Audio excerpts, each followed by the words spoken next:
Homage to the Buddha, homage to the Dhamma, and homage to the Noble Sangha.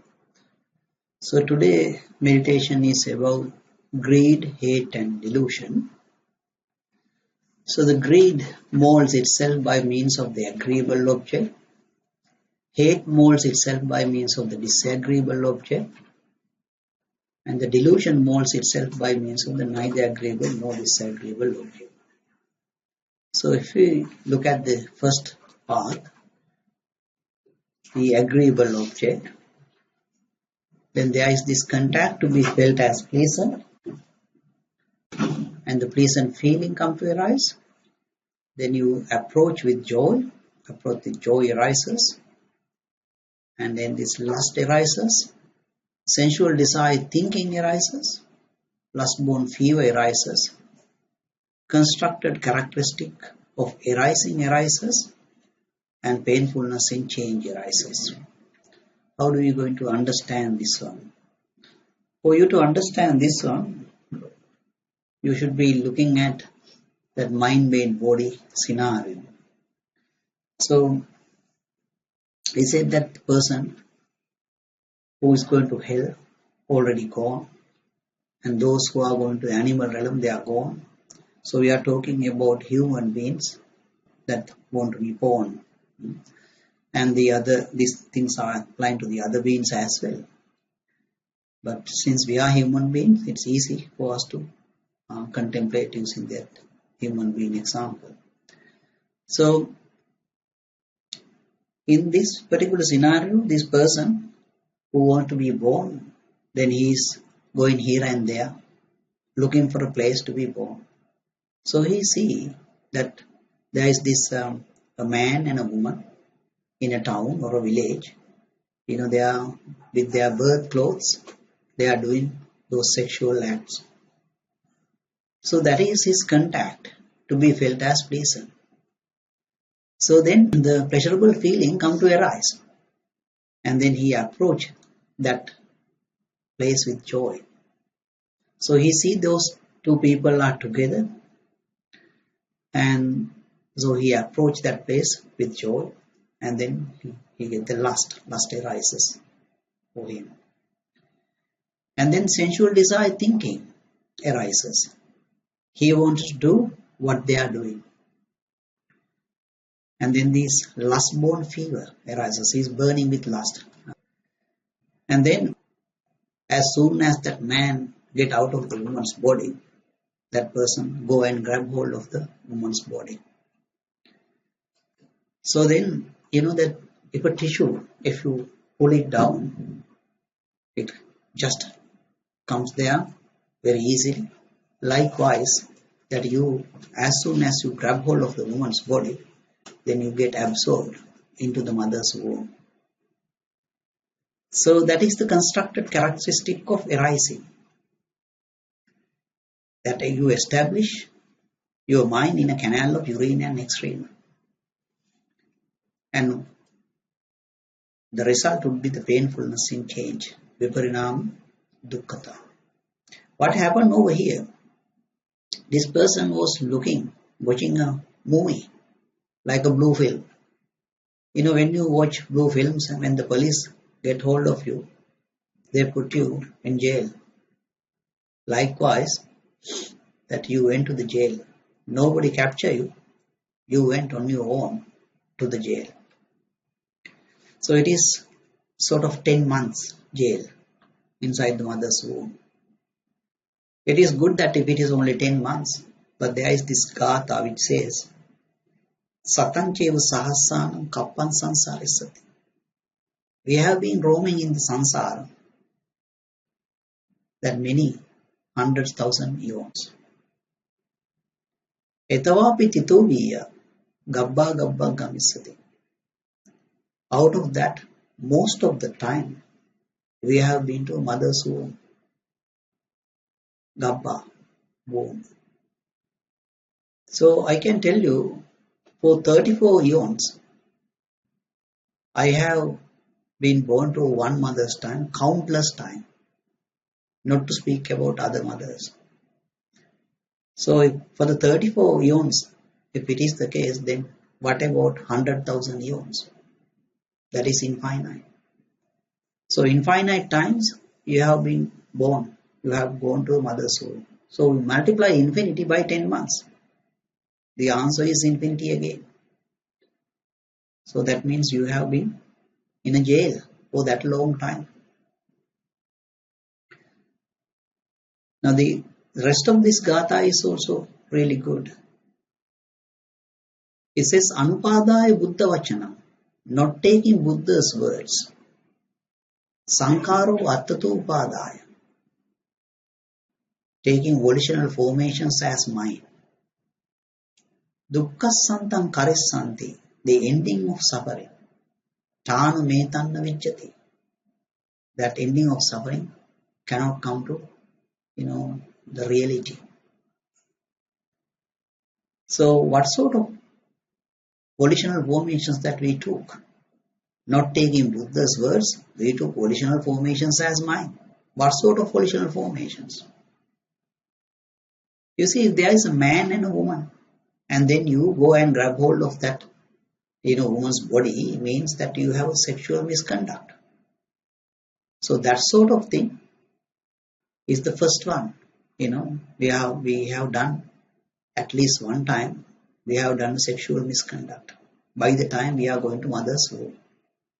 Not only sexual misconduct, no mother wrote down that my womb is for that boy that passed away from that particular place, for that girl that passed away from that place. So otherwise, what we have done here is that we have taken what is not given.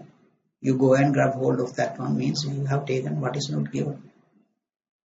So by doing those things, like volitional formations, like sexual misconduct, taking what is not given, Sankaru Attatu Upadaya, Dukkha Santankar is something. The ending of suffering cannot come to your reality. It won't come to reality. So we go in samsara like this. So you understand, at least once we have done the sexual misconduct in our life and stealing, by the time of going to mother's womb.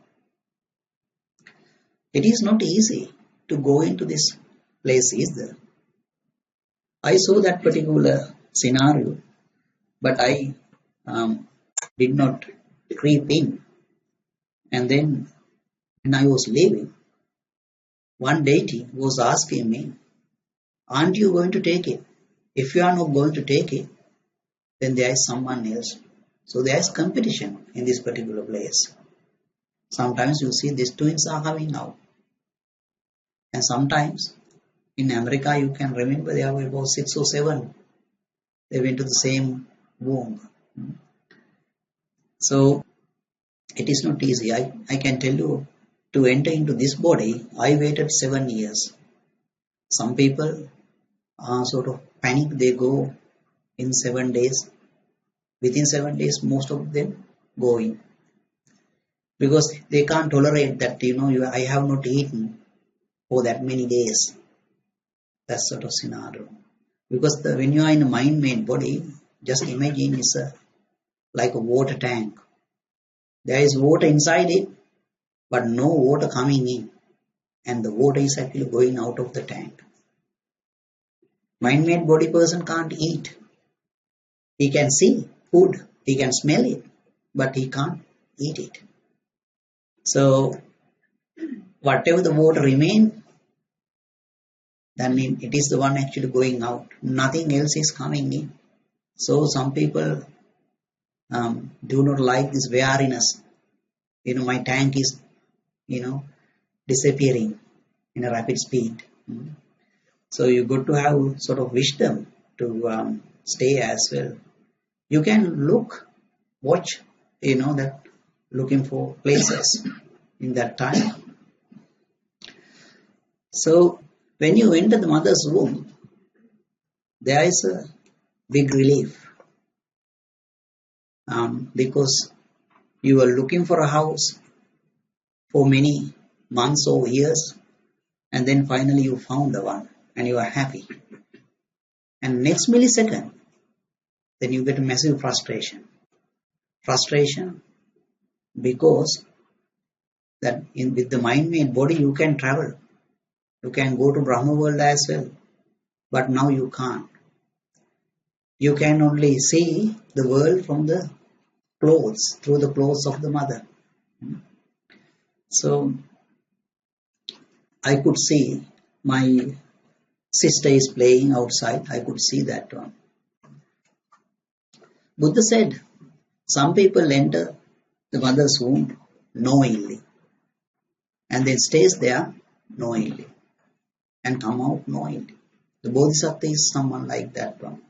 Enter there knowingly and then stay there knowingly and coming out knowingly. Some people, Buddha said, that enter the mother's womb knowingly and after that one, they do not know. So this is this Dhamma part. Now you can see that the agreeable object, that those two people are without these clothes, with the birth clothes, they are together, agreeable object, and then contact to be felt as pleasant, and the pleasant feeling arises, and you approach that place with joy. The approach with joy arises, and then the lust arises, and then sensual desire thinking, he or she wants to do what they are doing. So the lust-born fever arises, burning with lust, and as soon as the man get out of the woman's body, you go and grab hold of the woman's body. The man is doing the same thing, both, and the woman is doing the same thing. They both grab hold of the woman's body. They are thinking about the opposite sex at that time. So you establish your consciousness in a canal of urine and excrement, and then painfulness in change come to arise. Why is the painfulness in change? You see, we are like a cloud. How does a cloud form? That there is dust and the water particles get accumulated around the dust. And later on, more dust and more water. And then it becomes heavier and then falls. Likewise, we went to that mother's womb, got hold of those sperms, and then it come to maturity and so on, and matured, and then one day you die. So that is the painfulness in change. So you can see the change occurred to us not after we were born. It was inside the mother's womb. That's the starting point. So that is the first path. And the person who went through the first path, now going through the second path. That is the disagreeable object. Now you can see the mother's womb is a canal of urine and excrement that we were discussing yesterday. There is no even light. So it's a disagreeable object. Contact to be felt as painful, and the painful feeling arises. Approach with grief. Previously you were happy, now you have the grief, and the hate arises. I can give you an example where the hate arising inside this one. One person in Sri Lanka was meditating very well in her, few last days of her life, last months or years. And then when this person passed away, that person wanted to be born in a Buddhist family. So she went to a faraway place, and she was actually born as a boy, into the mother's womb. Change of sex occurred. And when the mother is going to the temple, this person is very happy, would like to stay. And when the mother is going to, party, drinking alcohol and so other places, this person is very unhappy, wanted to leave that mother's home, would not like to stay there. Now you can see the importance in Buddhist culture. They say that if you are pregnant, you go to temple. Makes sense, because if the person who is inside is a good one, he feel like staying. If he is leaving, then baby won't be born. He can go. That while inside your inside the mother's womb, you can go visit and come as well. Some people are afraid, so they are not moving out of it because somebody else can come and take this place. And the 3 months alms giving also got a value because up to 3 months they can actually go and come. Sometimes those guardian gods in the Chaturmarajika, they help someone to go and participate in the alms giving and then come back in. I mean, he does not need that merit, but he become happier because he can actually see that, that there are sons, daughters, or who are actually giving alms and so on, sort of scenario, and the meritorious deeds. So there is this happiness. So the hate arises if the mother is not behaving well.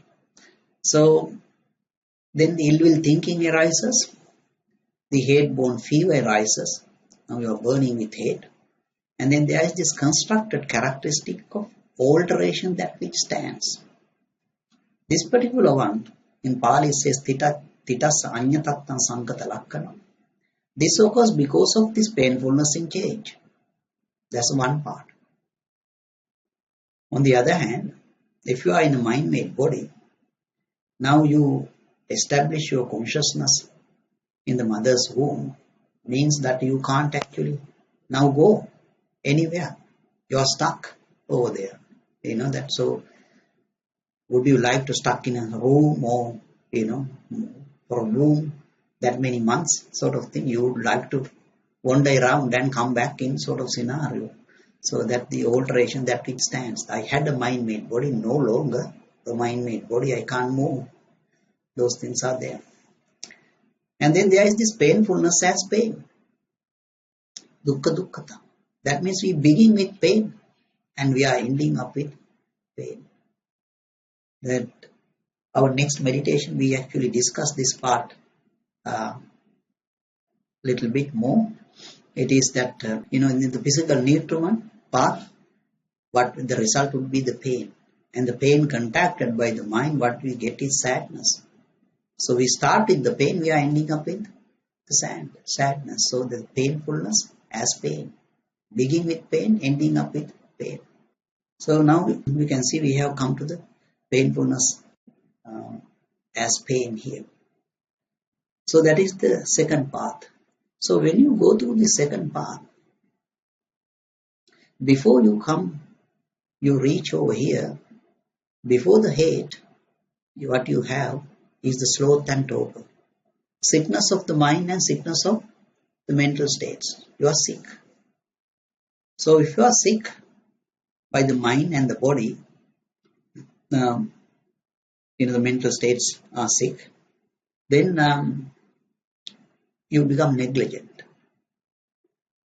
So the negligence is the root of the delusion. A child may not be studying, watching movies and looking at dramas and so on, playing games, and then the parents are saying this boy is negligence on this work that he's supposed to do, studying and so on, neglectful. So the negligence is the root for the delusion. This one is further explained in a Gatha in Dhammapada. It's the 292nd Gatha.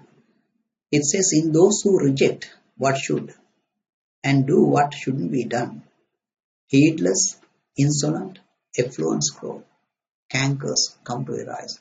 If you have to do something and if you are not doing that, then the cankers come to arise, the effluence, taints. And this one further explained in Petakopadesa. It says why we become this negligent. We become negligent to discard the skill states of the mind. Why we discard the skill state of the mind? To have the company with unskilled state of the mind. And one good example would be, let us say, to a temple nearby, a monk, reputed monk is coming, delivering a Dhamma speech. So in the morning, wife is telling the husband, let us go to the temple today. There is this monk is coming to deliver a Dhamma sermon. And the husband is saying, you go today, I will stay at home. Why is that? Because there is a cricket match going on. So if he is actually going to the temple, then he gets the skill state of the mind. And he is leaving out that one to have the company with the unskilled state of the mind. The ball is running 4, 6 and so on. So this person is shouting and jumping up and down with it. So those are unskilled states. To have the company with the unskilled state of the mind, they discard the skilled state of the mind. And this becomes the footing to have the defilements. That means if the other side is winning, then you are jealous, envy is coming up. And if your side is winning, then there is this greediness about those things and attachments are formed. So the taints are coming now. So what I am trying to say here, the person who went through the second path is now going through the third path. So here we have the neither agreeable nor disagreeable object. What sort of object is neither agreeable nor disagreeable? Let us say that you are sitting down on a chair which is neither comfortable nor uncomfortable. So that sort of object is neither agreeable nor disagreeable object. Or else let us say that you are eating particular kind of jelly beans and that particular variety is no longer available and there is a substitution for that one, but you take that substitute and you are not happy with the taste or the flavor of that one. And since it is jelly beans, you have not thrown out of the house, but it's not your variety, so you are not eating either. So that sort of object we are talking about. And from that object, you get the contact to be felt as neither painful nor pleasant. So in other words, your contact will be indifferent to the object. And then neither painful nor pleasant feeling come to arise. Neither pleasurable nor non-pleasurable. And then you approach that place with onlooking equanimity. Equanimity is a good one. But here we are talking about the onlooking equanimity. In the case of that chair, it does not exceed the chair. Because if you are offered a comfortable chair, you would say, that one is a comfortable chair. If you offered an uncomfortable chair, we would be saying it's uncomfortable chair. So that equanimity is not there. So from that one, the delusion come to arise. And from the delusion, we get the cruelty thinking. Most of the time people are asking this question, how come I get the cruelty from the delusion? Delusion, some people take as a, is a sort of a, okay, delusion is that sort of harmless sort of scenario. But this is the path. The most cruel things occur. How do we get the cruelty thinking from the delusion? Let us take a couple of examples. Let us say you have to study for an exam. So 11 o'clock exam starts. 9 o'clock you think, I will do my best for these 2 hours and take as much as I can. And then someone, friend of yours who has studied this one, come in there and he starts talking about a film or something. Or maybe another person who is not studying at all start talking about frivolous talks. So that person's frivolous talks, and then there is this harming, the cruelty thinking arises out of that. Or maybe you have to take food to the temple for the alms giving at 11 o'clock. 9 o'clock you are cooking, your next door neighbor is coming and talking, rubbish, frivolous talks. And therefore you won't be able to cook. So the delusion path is the cruelty path. And then the delusion-born fever arises. And from that one, Moha parilaha in Pali word. And then the constructed characteristic of passing arises. Vayasankatavakka. And this is interesting. This is interesting when you look at from the first and the second columns. You see, over here, now you are in the mind-made body, and if you establish your consciousness in the canal of urine and excrement, the mother's womb, then what you get is the painfulness in change. You are subject to aging. What happens if you do not establish? That means you are in the mind-made body, not establishing the consciousness anywhere. Remember that water tank. Water is always going out. So again it is vanishing. Either way, you lose. Whether you establish, then you get the aging. If you don't establish, then whatever thing inside your stomach is vanishing. Water tank is vanishing. So painfulness and pain is occurring from that one. So this is this constructed characteristic of passing arises. And then you get the painfulness in constructions. To understand the painfulness in constructions, the sankhara dukkhata, I'll give you an example. You see, I managed to go to this Akanita Brahmarela because I perceive light. So it was one Deva, one God, actually God Vishnu, told me to perceive light. Normally people think that God Vishnu is a sort of a Hindu God, that's what people think, but he is not. He is the Bodhisattva. The next one, after the God Natha, that he will become the Buddha. So I heard this one from Akanita Brahmarela, that he has got only 3 more births. Now he is in the 6th divine realm. After passing away from that one, he will be born in Subhakinna Deva. That means 3rd jhana realm, where the lifespan will be 63 great eons. And then after that one, he is coming to this 4th divine realm, Tusita. And from that on, after that, he will be born on human world and become the Buddha. So why I go to Akanita Brahmarelam? To learn Dhamma, to clarify certain Dhamma points. So when I went there, one day when I got clarification, I was so happy, and I was thinking that I managed to come here because I perceive light, and this Deva was telling me to perceive light. Out of gratitude, I went to see him. When I went there, he said, let us go and see the hell. That day he took me to hell.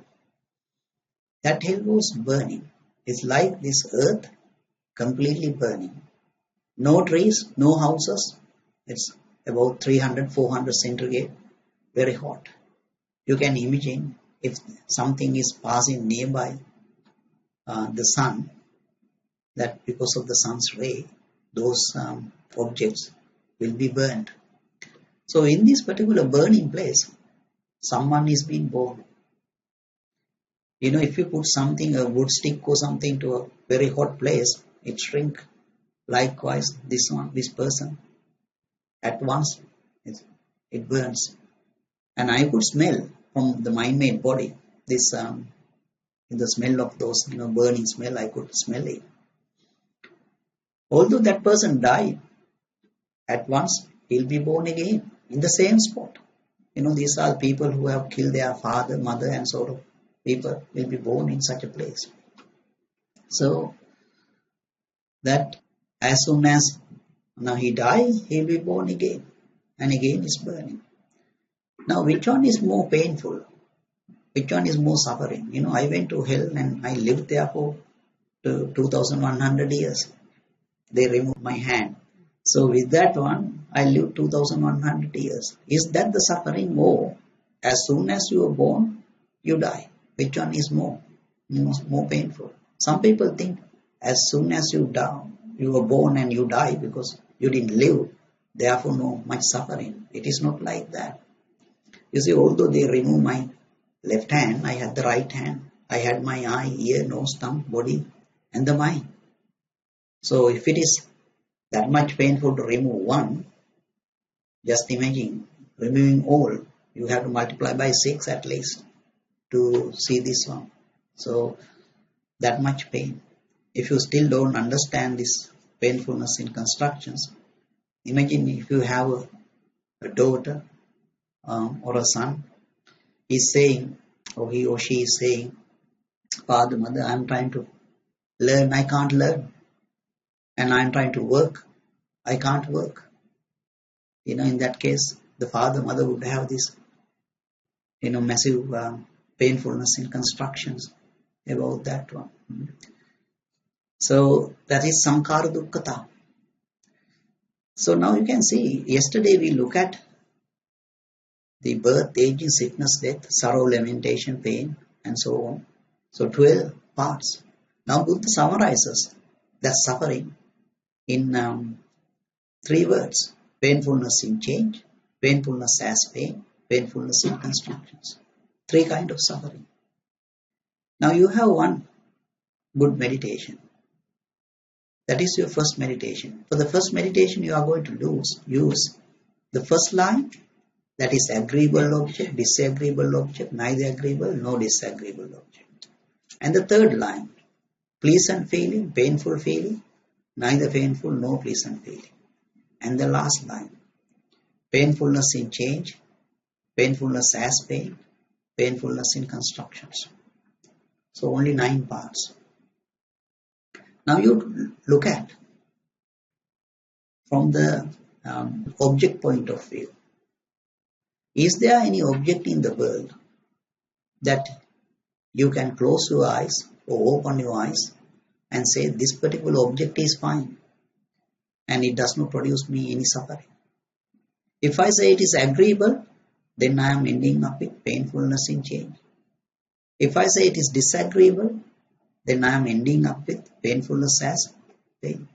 If I say it is neither painful, neither agreeable nor disagreeable, then I am ending up with painfulness in constructions. So there isn't any object that I can say this particular object is fine, that does not produce any suffering for me. In 3 cases you can see we are ending up with suffering. So you are lost in the case of an object, in that case, in the world.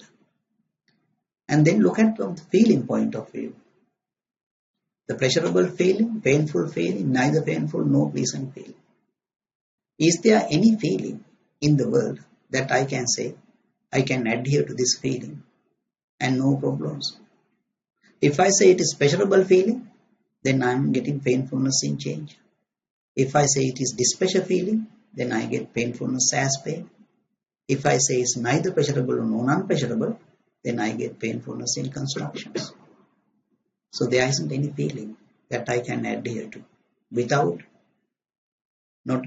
getting this suffering. Buddha said this. Buddha said, whatever thing felt is included in the suffering. Buddha said in this particular meaning, whatever thing you feel is included in the suffering. So in that case, you can see there is no object or there is no feeling that I can adhere to in the world, saying this particular one is fine. Then you are lost. Then why did you come over here? If there is no agreeable object, if there is no object, if there is no feeling, and what is there for you? There is nothing. What you get is suffering. So that is the first meditation, and then you can see, you get the idea about the world where you are living, or you can think that you would live. And for the second meditation, you go through this first column. The best example is to use that, the moment that you are going to mother's womb. That is the best. You can use other examples, but this one is the best one. So the agreeable object, those 2 people are together in their birth clothes, and then the contact to be felt as pleasant, and the pleasant feeling come to arise. You approach that place with joy. The approach with joy arises, and then the lust arises. And sensual desire thinking arises, that you want to do what they are doing, and then you are burning with lust. As soon as that man get out of the woman's body, you go and grab hold of that woman's body. That means you establish your consciousness in a canal of urine and excrement. That is this Uppada Sankata Lakkhana, constructed characteristic of arising. And what is the result? Result is the painfulness in change, the aging, all those things will come to arise. Some people are ashamed of looking at this one because they had respect that father, mother and sort of scenario. In this particular instance, you can see there was no such a thing as father, mother. It was a man and a woman scenario. And the father, mother was later on. That concept came later on. First, that sort of scenario was there. So, when I was teaching the small children, one day I was sort of thinking in the morning, how can I teach this on to small children? Because that they were about a crowd is about from 7 years to 21 years.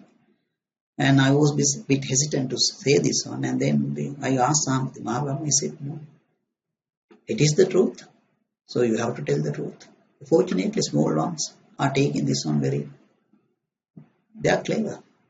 If they are taking it, they are very very clever. I mean, they understand Dhamma before you.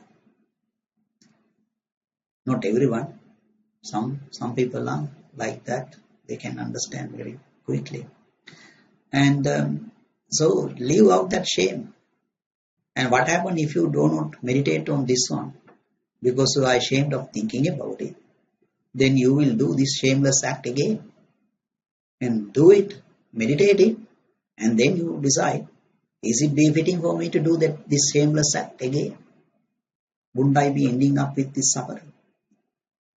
So that's the second meditation. And there is a third meditation. For the third meditation, you are looking at this column, this line.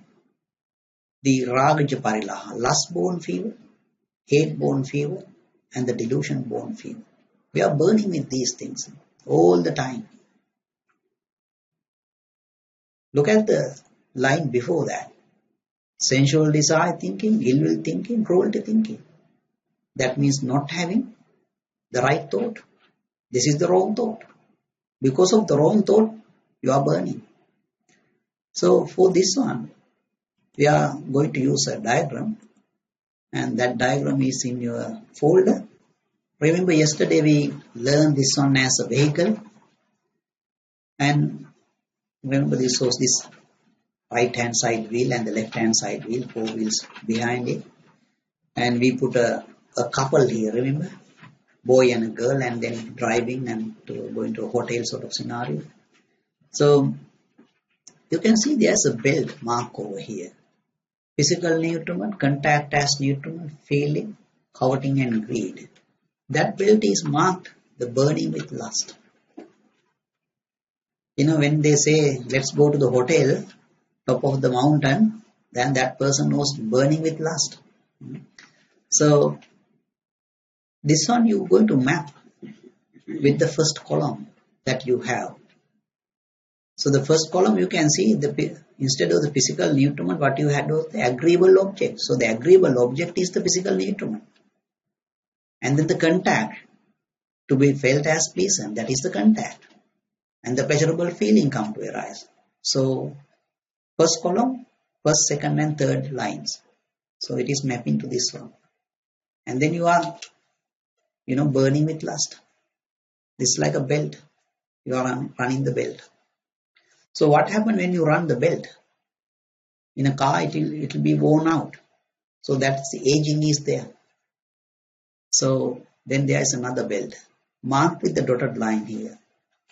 The contact, physical nutriment, contact as nutriment, feeling, and then there is this hate is included inside this, and the aging is included, and this belt is marked burning with hate, and the ill will is included, and going back to the physical nutriment. So match that one with your second column.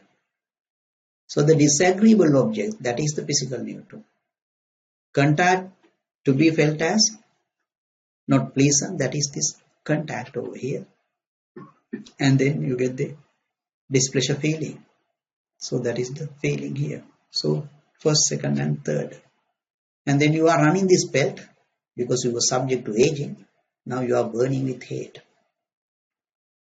And then you can see there's a bigger belt over here. Everything is included, and that one is marked burning with delusion. And so you can map that one to your third column. In the third column, you have the neither agreeable nor disagreeable object. So that is the physical neutron. Contact to be felt as neither pleasurable nor non-pleasurable. And then you get the neither pleasurable, non-pleasurable feeling. So first, second, and the third.